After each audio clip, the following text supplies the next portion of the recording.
Hello po mga kababayan, si Dante Maravillas. As reported kahapon po, nag-file na po ng impeachment complaint, second impeachment complaint, yung mga kabayan black, laban sa ating Pangulong Bongbong Marcos. Ito po mga kababayan, yung pag-file. Eufemia Pet Camimi Doringo. Present. Ronel Arambulo. Present. Joaquin Benaflor. Present. Jemmy Mia Antonio. Malakas. Okay, present. Clarice Roy Balse. Present. Teodoro A. Casino. Present.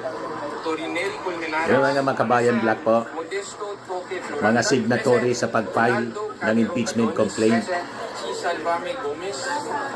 Hindi isa-isa yung mga pumirma sa impeachment complaint mga kababayan. Maria Francesca. Pangalawa to, ito po si Antonio Tinio, Congressman, party list. Complainants sa rules. However, alam naman natin ang laro dito, no, na hindi tanggap ito, gagamiting dahilan para sabihin, well, meron nang nauna, i-refer na sa Justice Committee, hindi na kayo pwede. 1-year bar, di ba? Okay. So, para matiyak na hindi gagamitin ang mga dirty tricks, technical, para gawin yon, pupunta po tayong lahat, kami po ay pupunta ngayon sa Office of the Speaker. No? At ipapaalam natin kung nandyan si Speaker o wala. Ipapaalam natin officially na kung ano ang nangyari, na ang kanyang Office of the Section hindi sinunod ang rules, okay? At merong impeachment complaint na handa na at dapat aksyonan ng House. Pinapaalam natin ito sa Speaker. Kaya, ang panawagan natin sa kanya ay tanggapin ito, tiyakin na matanggap ito, at tiyakin na maisama sa order of business para katulad ng sa nakaraan, ginagawa naman yan, may more than one impeachment complaint, sabay na i-refer sa Justice Committee para matiyak na kasama ang lahat ng ito sa iisang impeachment proceeding lamang. No? So yun po ang gagawin natin ngayon. Pupunta tayo sa Office of the Speaker. Sir, aside from that, wala pa kayong gagawin iba para masiguro na hindi kayo matetechnical and masasama yung reklamo nyo? Parang plan C, plan A, plan B. Nandito muna tayo. No? Tapos So plan B pa lang. hindi pa naman natin pinangungunahan, no? Dahil may tiwala tayo na ang speaker, no, ay umaasa tayo na ang speaker ay tumatalima sa constitutional process in good faith. Diba? Na sinasabi ron, isang impeachment proceeding. Kaya nga sinabi doon, one impeachment proceeding, hindi one impeachment complaint. No? Kasi sa konstitusyon, hindi naman intention doon na maging karerang daga na unahan. Tapos kung sinong mauna, sorry na kayo. No? Pero sir, So paglapastangan yon sa proseso ng impeachment and accountability. pero sir, willing ba yung complainants na bumalik sa Lunes? Just in case, para lang sigurado. Sa bahagi namin, willing. We are willing. Oo. We are willing to... Just to say on behalf of all the complainants, gusto po namin i-assure ang lahat po na sumusubaybay dito sa ating paglaban sa katiwalian sa korupsyon, na lahat po ng kapamaraanan Si Lisa Masa. i-push itong impeachment complaint, maisumita siya at maisama doon sa impeachment process ay gagawin namin. Ngayon, kung lahat naman ng kapamaraanan ay gagawin nila para pigilan kami, so alam na natin kung sino ba, no, ang kanino bang interes itong pinuprotektahan ng Kongreso ng mababang kapulungan. Dadagdag lang po ako. Sir Nico, yung grupo ng Makabayan Black, ito party list, Kabataan Party List, alam naman natin, mga anti-government group sila. Pwede kong sagutin. with visual aids ako. Okay, sige. Pinapresent po namin ngayon yung Rules of the House. This physical copy is from the 19th Congress. Pero nagkaroon ng resolution at the start of the term of the 20th Congress na i-adopt yung rules na to and subsequent rules from the 19th Congress to the 20th Congress unless may pagbabago. Ino-open ko po ang page na to. Ito pong page ay nasa Rule 2, Section 3 on the rules of impeachment. Clear po dito kung ano ang steps ayon sa 1987 Constitution. May verified complaint, i-endorso po siya ng resolution of a member of a House of Representatives and shall be filed siya at the office of the Secretary General. Okay? Ito po ang hawak na verified complaint. Ito po ang complaint, verify po ito through a notary kanina. Ito naman po ang resolution endorsing the complaint. So ngayon, ang last step na ginawa po namin ay final po namin siya at the office of the Secretary General. Nowhere in the rules does it say na ang Secretary General mismo ang kailangan para ma-file tong resolution ay itong impeachment complaint as endorsed by a resolution. Ang opisina lang po ang kailangan. So ngayon po, they refuse to receive it. Pero nowhere in the rules, in the 1987 Constitution, does it say na may kailangang receiving na gagawin. Sa bahagi lang namin, final namin siya, we went through the substituted service na procedure dahil iniwan namin yung kopya ng resolution and ng complaint doon sa opisina. Kahit wala silang date stamped received, ganyan, ang end of the day, ito po ay iniwan para sa amin po, filed na po yun. So, yeah. Problema talaga ito. Si Renato Reyes. Mamamayan, merong karapatan na maghain ng reklamo at hindi dapat ginagawang karera yung impeachment proceedings. Pangalawa, ang problema natin, kapag hinayaan nating mangyari yun, ang mangyayari taon-taon, may magpa-file ng mahinang complaint para lang matrigger ang 1-year ban at maprotektahan yung impeachable officials. And that's the Oliver Lozano playbook ng panahon ni Gloria Macapagal Arroyo. And they're doing it again, apparently ngayon, by preventing us from filing the impeachment complaint today. So mahina po yung naunang complaint. Well, that is a view shared by a lot of people na mukhang mahina, no, manipis, at baka nakadesenyo para ma-dismiss. So, kaya kami nagpupursige dito na mag-file ng mas substantial, mas matibay na reklamo para naman ito ay kasama sa makukonsidera ng Justice Committee.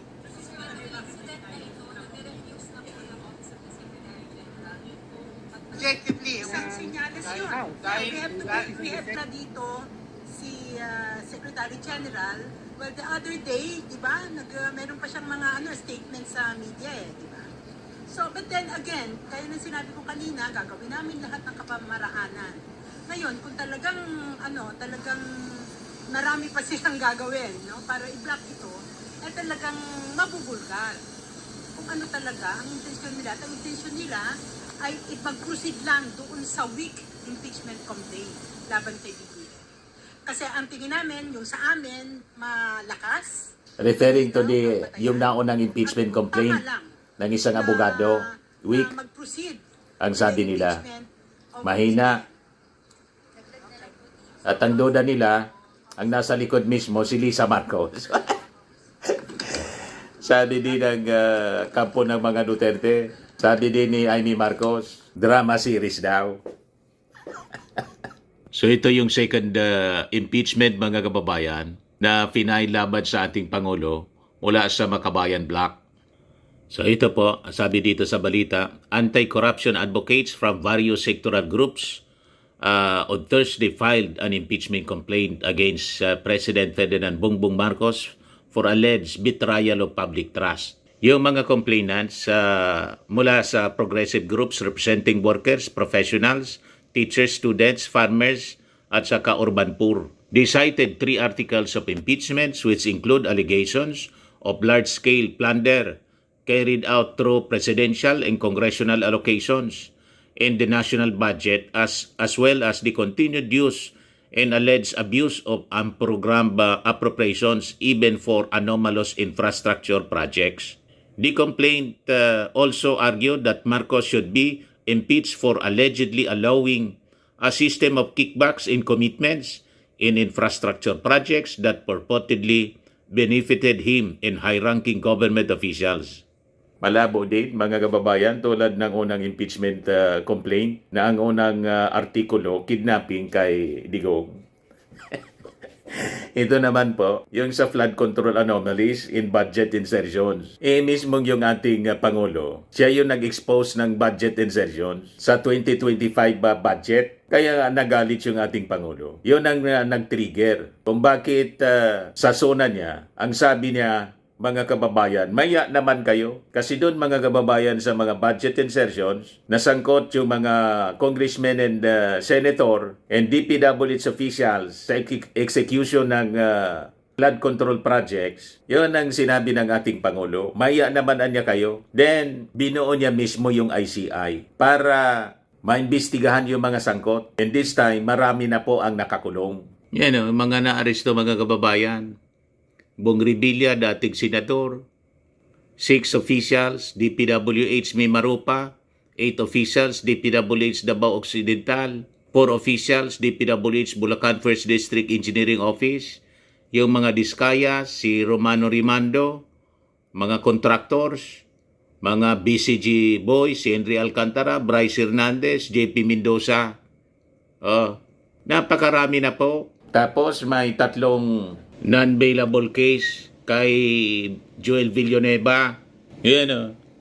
Joel Villanueva sinampal ng 3 non-bailable na kasong malversation sa DOJ. Si Saldi ko wanted. May feelers na gusto makiusap sa ating gobyerno. You see? So ang ibig sabihin, hindi po kinukonsinte ng ating Pangulong Bongbong Marcos. Siya mismo yung nanguna. Pagkatapos gusto ninyong ma-impeach. Para ano? Pag na-impeach si PBBM, gusto ninyong maupo si Sara.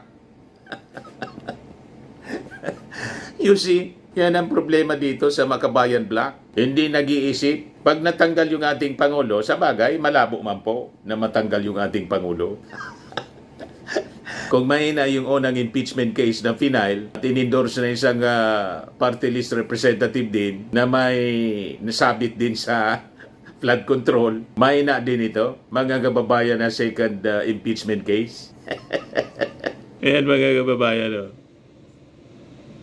But anyway, anda naman sa mga ganyan, sabi mismo, mga kababayan ni Jose Castro kahapon. Anda sa mga ganyan yung ating Pangulong Bongbong Marcos. At dadaan siya sa due process. Anda siyang dumaan sa due process. Di ba po? Ganyan. Walang pag-iwas yung ating Pangulong Bongbong. Ito, napag-usapan na po sa press briefing ni Jose Castro. Sponsored by the Makabayan Black. So, hintayin po na lang natin kung ano po nilalaman dyan. Hindi po tayo makakatugon sa ngayon kung wala po tayong detalye kung ano yung kanilang kinocomplain.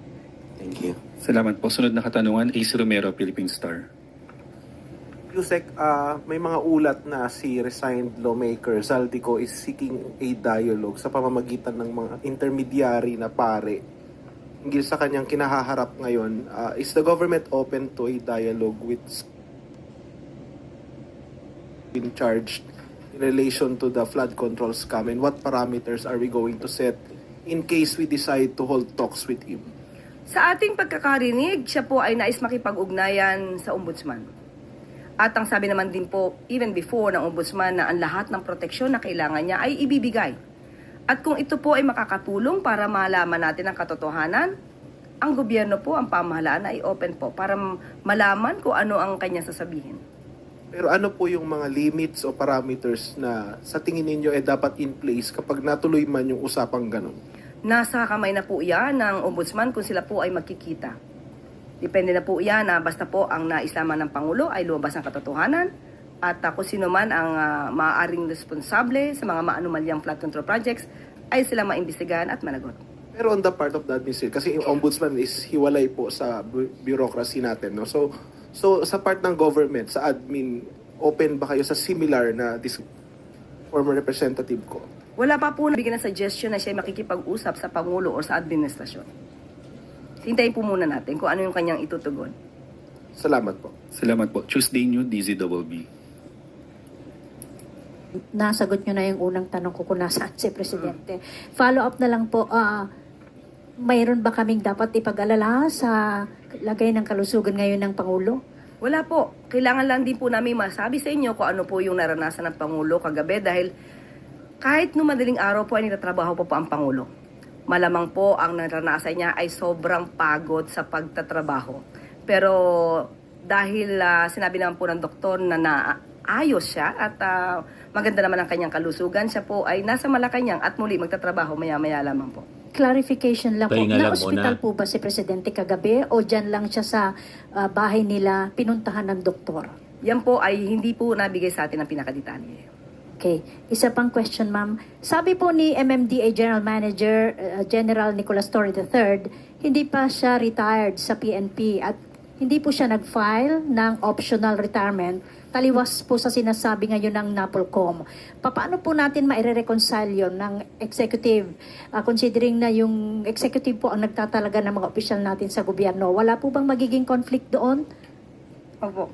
Nakausap po mismo natin si General Torre at malamang po ay nagkaroon lang ng konting misunderstanding pero muli, the President appointed General Torre as the General Manager of MMDA. He took his office. He is now actively performing his job as the General Manager of MMDA. And for his optional retirement, he will receive full benefits and emoluments as a 4-star general. O ito yung tanong tungkol sa health ng ating Pangulo. Umaga po, Yusek. Ma'am, before I proceed to my original question, just to follow up on the President's health, may we know what particular discomfort did the President experience last night? Hindi po sa atin na nabanggit kung ano ang particular na discomfort na kanyang naranasan. But ang maimportante po rito at dapat natin maipaalam sa ating mga kababayan na siya po ngayon ay muling nagtatrabaho at nasa Malacanang. Siya po ay nasa maayos na kalagayan at mamayang hapon po ay magkakaroon pa po siya ng 2 pribadong meeting. Okay, so does it mean that makikita rin siya ng public in the next few days or should we expect the President to take it easy and stay in Malacanang for a while? Sa ngayon po ay may pribado mga meetings po, so makikipag-ugnayan na po siya sa ibang mga opisyal. At tingnan po natin kung bukas po dahil meron po siyang event, kung maa-advise siya ng doktor na okay naman po siya, malamang po ay makikita rin agad natin ang Pangulo. O ito yung official statement mga kababayan. We have an official statement. The President spent the night under medical observation as a precautionary measure after experiencing discomfort. His doctors advise rest and monitoring, and his condition remains stable. The President continued to carry out his responsibilities while under medical observation and has returned to Malacanang. Ayan malinaw na ha. Baka sabihin ninyo, wala na yung ating Pangulo. yan ang palaging wini-wish mga kababayan ng mga critics ng ating Pangulo, lalo na yung kampo ng mga Duterte. Wishing ill to the President at lahat ng mga kaalyado ng ating Pangulo. Excited sila na mamaalam. Yan ang masama sa mga ugali nila mga kababayan na never nating wini-wish sa kampo ng mga Duterte kahit kay Digong. Gusto natin si Digong pumaba pa, malampasan pa yung buhay ni Enrile.